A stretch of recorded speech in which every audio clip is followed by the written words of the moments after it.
Okay, so the first thing that we're going to look at is the fact that Tottenham will compact in the middle of the pitch. When a team's compact in the middle of the pitch, it's really important to use the wide areas. If you don't use the wide areas and you try and play through the middle, then you're going to struggle to string passes together. For me, the key to the game was that Tottenham defended the middle of the pitch. They left the wide areas open, and you can see here from the shaded areas and from the highlighted plays of Tottenham that they really did make it compact in that central area. Therefore, Chelsea had to make the most of those wide areas, switching the play quickly with quick short passes or with long switches of play. This image here shows that when the ball is played back in, the logical thing to do would be for Chelsea to make that switch out. However, Rudiger's body position is to play the ball back into that wide area. This is what he does, and now the Tottenham players are all moving in. So they've made that pass into the fullback, another pass into Jorginho, who's going to play the ball into Willian. And look at all those Tottenham players there. All of this is because Rudiger didn't open his body up and make a pass out onto the opposite wing. And now Chelsea are going to lose possession because Tottenham are pressing them in. Secondly, Tottenham's high press made it really difficult for Chelsea to play out. Tottenham were extremely aggressive in all of their play, and Chelsea struggled to deal with it. I'm going to start off by looking at the goal kicks from Chelsea. Whenever Chelsea got a goal kick, Tottenham pushed up really high and tried to prevent them from playing out. Here we can see the three Tottenham players high up against the penalty area from Chelsea. So that when this kick comes in, and Chelsea are going to look to play the ball long due to the pressure, even though there are 5 Chelsea players available to play out with. This image shows that when the ball was played out wide, that Tottenham were able to intercept the ball. Now, as Chelsea had their team really wide open, there's now 2 Tottenham players in the middle against 1 Chelsea player. So when that ball comes in, there's a really great opportunity to create a chance on goal.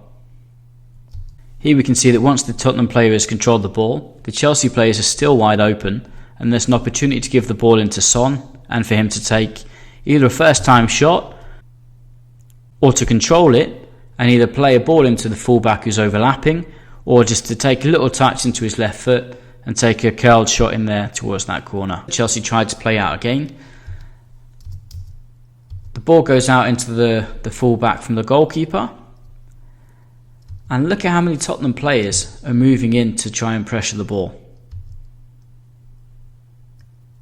So when the fullback plays the pass in to the right winger, Willian, we've got 3 Chelsea players in that section against 5 Tottenham players who are all pressing in to try and win the ball back. Which is exactly what they do. And Harry Kane wins a foul in the first 3 minutes in the opposition half. The Chelsea players were really slow at making decisions to switch the ball from one side to the other. Quite often there was a lot of space on the opposite side, and Chelsea players simply didn't see it, and it certainly wasn't communicated to them by the technical team. Here again, the ball is on the wing with Chelsea, and look at all the players from Tottenham who are closing in. There's 9 Tottenham players here in the view. So when the ball is played back, for me, Chelsea should have been intelligent enough to be able to play a cross-field ball first time into the opposite side of the pitch and force Tottenham to shift across. Or into the full-back, again forcing Tottenham to shift across. Again, really slow, the ball comes back into Ruiz. And for me, he should just make this pass with his right foot, curl it into the path of the player on the right-hand side, Azpilicueta.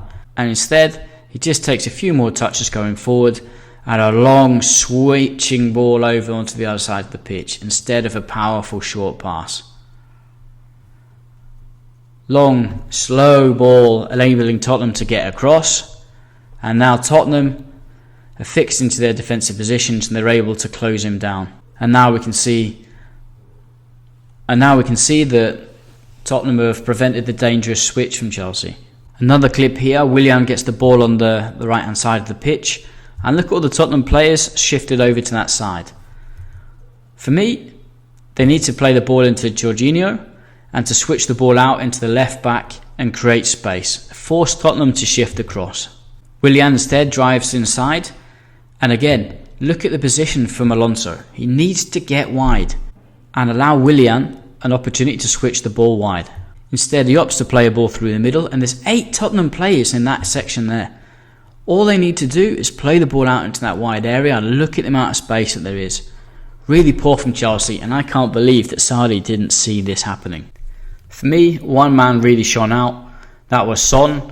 He was all over the pitch, breaking forward to join in the attacks, dragging the defence all over the place and creating opportunities for his teammates, creating opportunities for himself, and basically being a thorn in Chelsea's side for the whole game. So Son, for me, man of the match. Son was absolutely magnificent against Chelsea. Here, receives the ball. He's just going to play the ball into the centre-back and then watch his movement to get forward. The desire which he's got to score a goal is absolutely spectacular. Here he just drifts past the midfielders from Chelsea, and now, as he receives the ball, he's clever enough to slow it down, play a wall pass. Ruiz is just left in no man's land, and he's unlucky not to score, make it 2-0. 2 minutes later, Tottenham win the ball back. As soon as they do, watch his movement to run away from the ball carrier, leaving Dele Alli space to drive into. He makes a great run in behind the Chelsea players there, strong enough to hold off Rudiger, and really unlucky not to score again. 2 chances in 2 minutes. Again, 1 minute later, and he's making trouble again. Tottenham make a counter, and he's running away from the ball carrier. Makes a run in behind Rudiger. So when this ball comes in, he's now 1-on-1 with Ruiz. This time though, Ruiz just holds him off and is able to snuff out the danger. But great movement yet again from Son. Here Chelsea make a really poor decision making that cross in there. Dele Alli picks his head up, and who's running in behind the defence? Son, driving forward, a little bit lucky with the control, but now he's 1 against 3. You would think he's going to wait for teammates to come in. No, I'm going to take them on, have a shot on goal. Almost making it 3-0 after 30 minutes. Again, Son receives the ball here, plays it in. Now watch this, his movement is beautiful. The way he just drifts in behind those Chelsea players, receives the ball side on so he can see everything, drives forward, 3 against 3, gives the ball into Harry Kane, and Harry Kane has a shot from a tight angle. More dangerous play towards the end of the first half. No Chelsea player is picking him up, drifting into the box. Little volley, and unlucky not to make it 3-0. Really great play from Son. And finally, in the second half, he gets his rewards for his hard work. Again, Tottenham win the ball back, ball in behind the defence. He's 1-on-1 with the Chelsea player here, just shrugs him off, goes inside Ruiz, and finally gets his goal. And Son could just be the player which can lift Tottenham's level and potentially challenge for the title. For me, one of the big things in the game was Giroud wasn't on the pitch. They needed to get the ball wide into the wide areas as Tottenham were playing in the middle, get the ball into the box and let Giroud do his thing. Finally, one of the main reasons Chelsea struggled in the game was the fact that Giroud was not playing. Here in this example, we can see the Tottenham system with the back 4 and the midfield diamond. And again, look at the space which Chelsea have got on the opposite side. They failed to switch the ball across. They tried to force it down the right hand side of the pitch. And here we can see 8 Tottenham players with only 1 Chelsea player breaking into the area.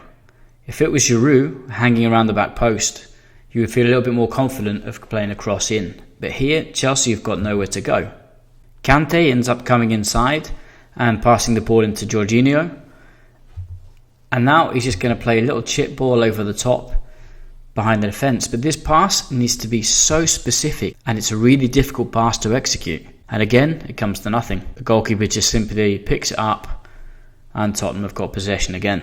Finally, Giroud is now on the pitch, and Chelsea start to spread the ball wide. A big switch of play here, and Chelsea are able to then get players moving into the box. At this moment here, when Chelsea are going to cross it, for the first time in a long time, the ball has been switched across, and there's now 3 players entering the box, one of whom is Giroud.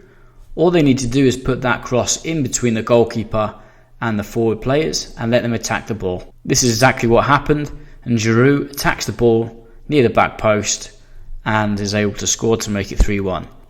For me, Sarri made a tactical error here by not putting him on earlier and by not noticing the wide areas were available for switches of play and to get wide, fast players into there to get the ball into the box.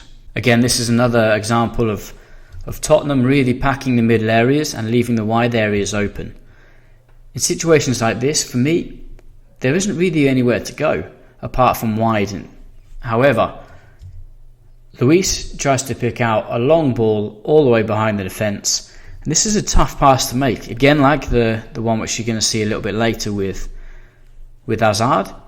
It's a really tough pass to make because the goalkeeper can come out and clear it up, and the ball has to bounce after travelling 40 metres. Really tough for the Chelsea players to get onto the end of this. And the ball ends up bouncing out of play.